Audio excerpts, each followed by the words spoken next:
Okay, so I'm excited. Reason why is because I just bought this. All right. Today we're talking about KBD75. I know earlier on we made a video about KBD75 versus the 67. That's before. Now there's a slight change. All right. If you're a KBD fan, then you know there are many variations of KBD75, and here I'm just showing you at least two examples. Normally, I would wait for my board to be completed before I show it off. But I had a situation where I made a mistake, and I think the mistake is worth showing you all, right? At a later date, I will get everything together. Possibly I'll get a third KBD, which I'll explain later. And then we can do another video. But for now, I'm just so excited, even unfinished. I want to show you what's going on. All right. So earlier on, if you remember, I've shown you this. This is a KBD 75 V1 soldered. Okay. So this is a KBD V2 soldered. All right. For the most part, the PCB is identical.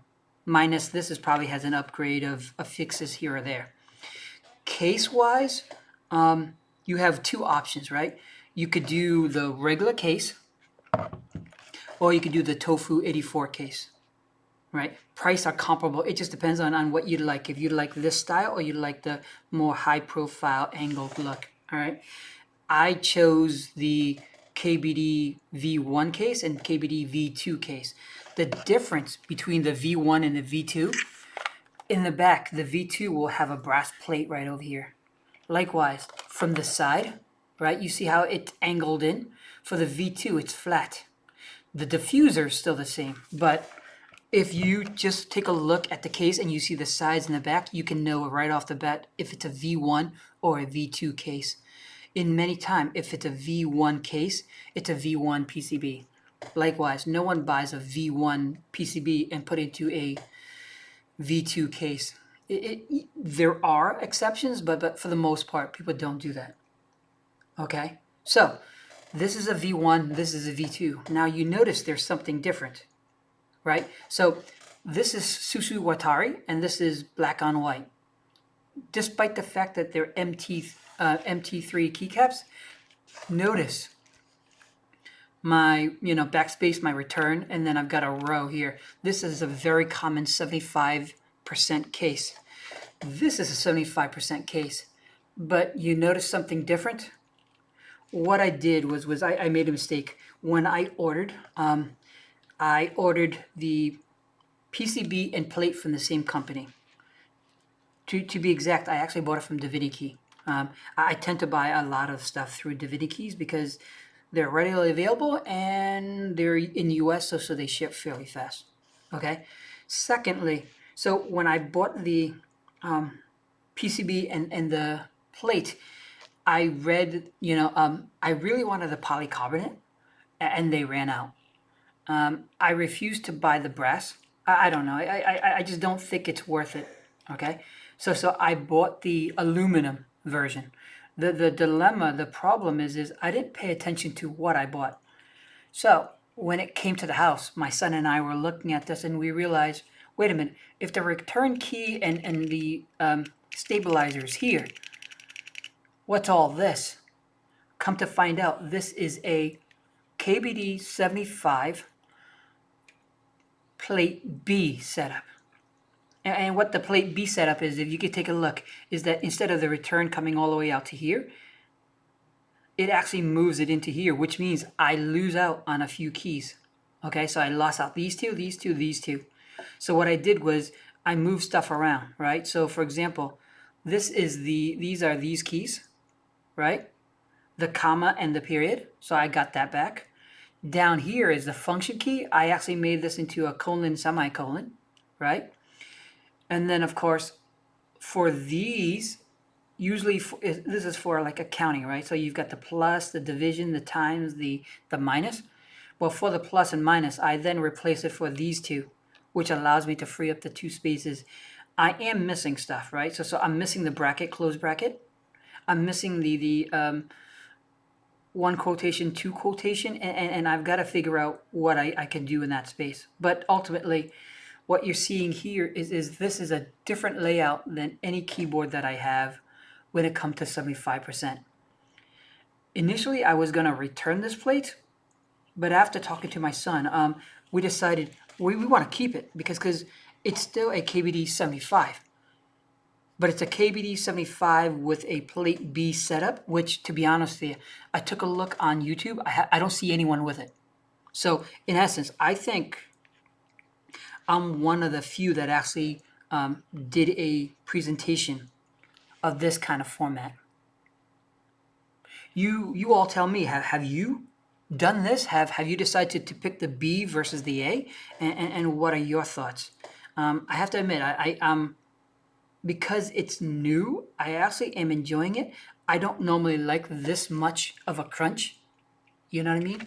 I like to space out a little bit, even though this technically isn't even spaced out, but I still like it bigger. This is really growing on me.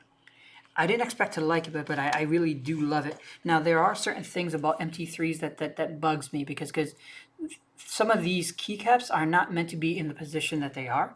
Therefore, they're not even. I don't mind it as much, but my son hates it, right? So last but not least, one of the nice things about KBDs that I haven't mentioned before is the fact that, you can program these in QMK, which everyone does. If you've ever programmed in QMK, it takes a little bit to understand and how to code up the layout and then how to, flash the firmware.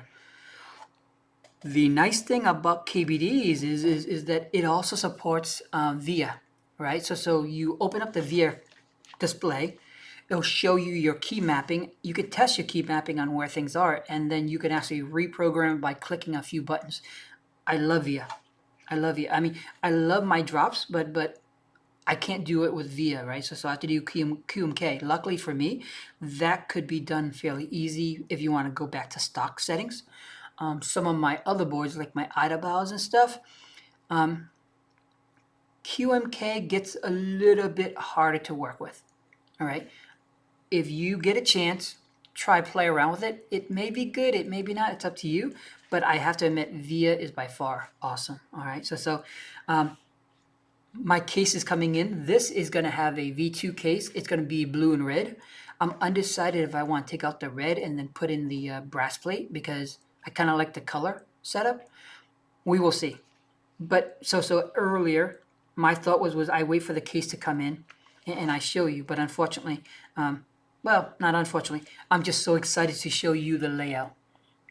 Okay. The only other things I want to mention is that, I have lube the stabilizers, right? I have, they actually gave me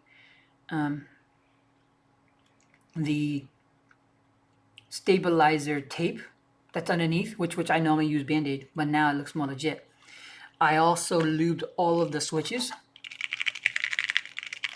And at the moment, well, there's no options. Right now, I only had cherry browns left, so I lubed those and I put in here because I soldered everything in.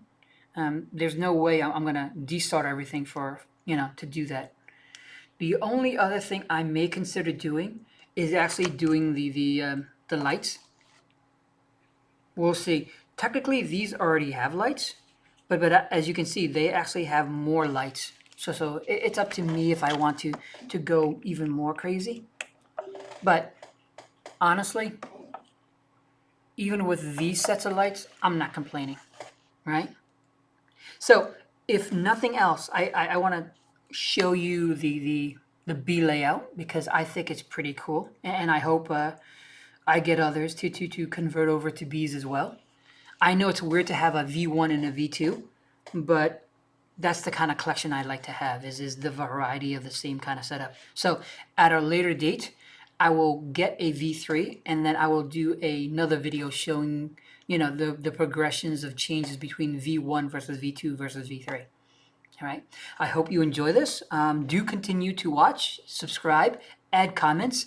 I like to provide videos explaining about the intricacies of many keyboards.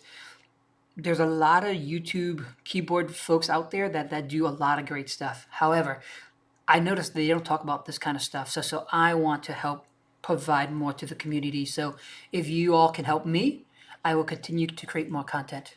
All right. Thank you.